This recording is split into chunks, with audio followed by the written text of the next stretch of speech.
Good morning everyone, welcome back to my YouTube channel. आज हम करेंगे हरियाणा इतिहास। हरियाणा इतिहास में हमने अब तक हरियाणा के हरियाणा इतिहास के महत्वपूर्ण स्रोत, हरियाणा का प्रागैतिहासिक काल और हड़प्पा सभ्यता से संबंधित हरियाणा में विभिन्न स्थलों की चर्चा कर ली है। आज हम करेंगे वैदिक सभ्यता।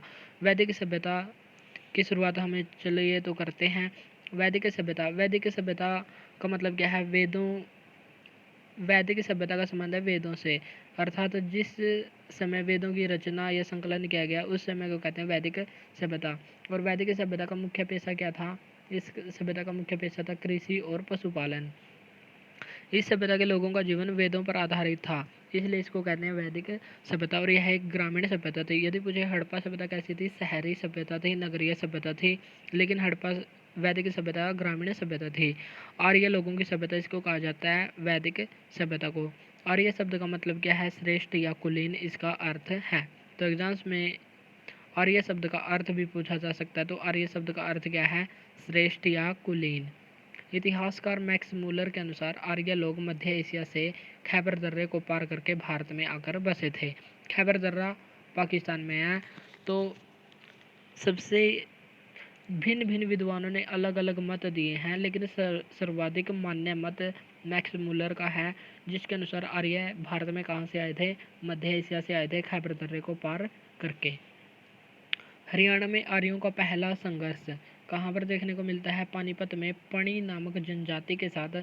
यदि पूछे हरियाणा में आर्यों का पहला संघर्ष में कहाँ मिलता है? पानीपत में पणी नामक जनजाति के साथ मिलता है। और हरियाणा में आकर कहाँ पर बसे थे? कुरुक्षेत्र में बसे थे।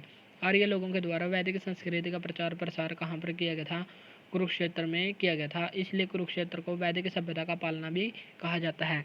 यदि आपसे पूछे वैदिक सभ्यता का पालना किसको कहा जाता है? कुरुक्षेत्र को कहा जाता है। और क्यों कहा जाता है? क्योंकि आर्य लोगों के द्वारा यहाँ पर आकर वैदिक सभ्यता का प्रचार प्रसार किया गया था, इसलिए कुरुक्षेत्र को वैदिक सभ्यता का पालना कहा जाता है। आर्य लोगों का प्रथम पराक्रमी राजा कौन था? मनु व्यवस्थ था और इसके 4 पुत्र थे। तो आर्य लोगों का प्रथम पराक्रमी राजा कौन था? मनु व्यवस्थ और इसके 4 पुत्र थे।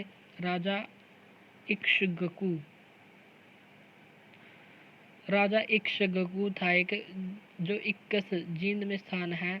तो राजा इक्ष्वाकु ने इक्कस जींद को अपनी राजधानी बनाया था। मनु व्यवस्थ के 4 पुत्र कौन कौन से थे?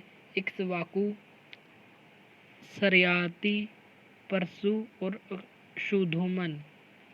तो इसके 4 पुत्र कौन कौन से थे? मनु व्यवस्थ के 4 पुत्र थे इक्ष्वाकु, सरयाति, परशु, शुद्धोमन। सरयाति और शुद्धोमन का संबंध कहाँ से है? हरियाणा से है।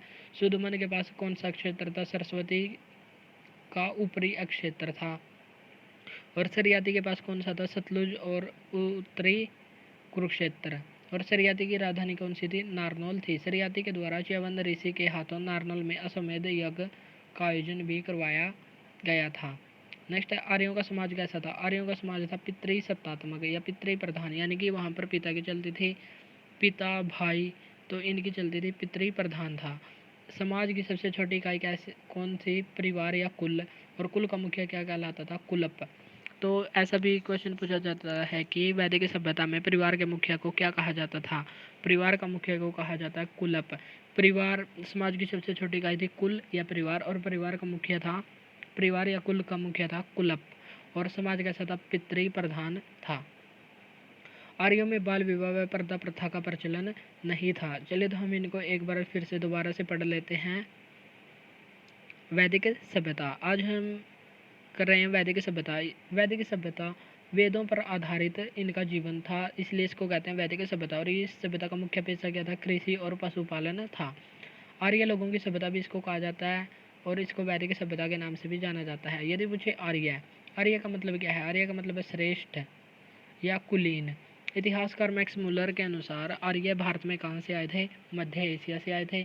मध्य एशिया से खैबर दर्रे को पार करके वे भारत में आए थे। हरियाणा में आर्यों का प्रथम पराक्रमी राजा कौन था? मनु व्यवस्थ था। और यदि पूछे हरियाणा में आर्यों का प्रथम संघर्ष कहाँ पर दिखाई देता है? पानीपत में पणी जनजाति के साथ संघर्ष देखने को मिलता है। और हरियाणा में आर्य कहाँ पर आकर बसे थे? कुरुक्षेत्र में आकर बसे थे और यहीं पर उन्होंने वैदिक सभ्यता का प्रचार प्रसार किया था, अपनी वैदिक संस्कृति का प्रचार प्रसार किया था, इसलिए कुरुक्षेत्र को वैदिक सभ्यता का पालना कहा जाता है। आर्य लोगों का प्रथम पराक्रमी राजा था राजा व्यवस्थ और इसके कितने पुत्र थे? 4 पुत्र थे, जिनमें से 2 का संबंध हरियाणा से था। तो वे 4 पुत्र कौन कौन से? इक्ष्वाकु, सरियाती, परशु और सुदुमन। सरियाती और सुदुमन का संबंध हरियाणा से था। सुदुमन के पास कौन सी सरस्वती का ऊपरी क्षेत्र आया था और सरियाती के पास सतलुज नदी और उत्तरी कुरुक्षेत्र। और सरियाती की राजधानी कौन सी थी? नारनौल थी। सरियाती ने ही तो कभी कभी एग्जाम्स में पूछा जा सकता है कि च्यवन ऋषि के द्वारा जो अश्वमेध यज्ञ का आयोजन किया गया था तो वह किस शासक के द्वारा करवाया गया था? तो उसका आंसर हो जाएगा सरियाती। और सरियाती के पिता कौन थे? मनु व्यवस्थ थे। मनु व्यवस्थ के कितने पुत्र थे? 4 पुत्र थे और इनमें से एक कौन था? सरियाती था। सरियाती और सुधुमन इन दोनों का संबंध हरियाणा से था, तो ये भी ही हमको देखने हैं। अब हम देखते हैं आर्यों का समाज कैसा था। आर्यों का समाज था पितृ सत्तात्मक था। समाज की सबसे छोटी इकाई कौन सी थी? परिवार या कुल। और कुल का मुखिया क्या कहलाता था? कुलप कहलाता था। आर्यों में बाल विवाह और प्रथा प्रथा का प्रचलन नहीं था। सबसे इम्पोर्टेंट क्या है? आर्यों में बाल विवाह और प्रथा प्रथा का प्रचलन नहीं था। जीवन भर अविवाहित रहने वाली लड़कियों को अमाजू कहा जाता था। वे लड़कियां वैदिक सभ्यता में वे लड़कियां जो जीवन भर विवाह नहीं करवाती थी, यानी कि अविवाहित रहती थी, उनको क्या कहा जाता था? अमाजू। पति की मृत्यु के बाद स्त्री अपने देवर से शादी कर सकती है। तो वैदिक सभ्यता में ऐसा भी प्रचलन था, यदि किसी महिला का पति मर जाए तो वह अपने देवर से शादी कर सकती है, ऐसा भी प्रचलन वैदिक सभ्यता में था। आर्यों के मनोरंजन के साधनों में घुड़दौड़, बैल दौड़ आदि होते थे और मुख्य पेय पदार्थ क्या था? सोमरस। सोमरस जो फलों का रस होता है उसको कहते हैं सोमरस, जिसको शराब भी कहा जाता है, तो उसमें इसको कहा जाता था सोमरस। सोमरस आर्य लोगों का मुख्य पेय पदार्थ था, यानी कि मुख्य पीने वाला पदार्थ था। और मनोरंजन के लिए क्या क्या होता था? घुड़दौड़, बैल दौड़ आदि होती थी। जो महिलाएं, जो लड़कियां शादी नहीं करवाती थी उनको कहते थे अमाजू। और जिस महिला की जिस स्त्री का पति की हत्या हो जाती थी या मृत्यु हो जाती थी तो वह अपने देवर के साथ शादी कर सकती थी। और परिवार का मुखिया क्या कहलाता था? कुल। च्यवन ऋषि का तप स्थल कौन सा है? ढोसी की पहाड़ी। और च्यवन प्रास का आविष्कार इन्होंने ही किया था। ढोसी पहाड़ी कहाँ पर है? नारनौल महेंद्रगढ़ में। और भार्गव डूसर समुदाय के ये संस्थापक माने जाते हैं। तो च्यवन ऋषि की तपस्थली कौन सी थी? ढोसी की पहाड़ी थी। और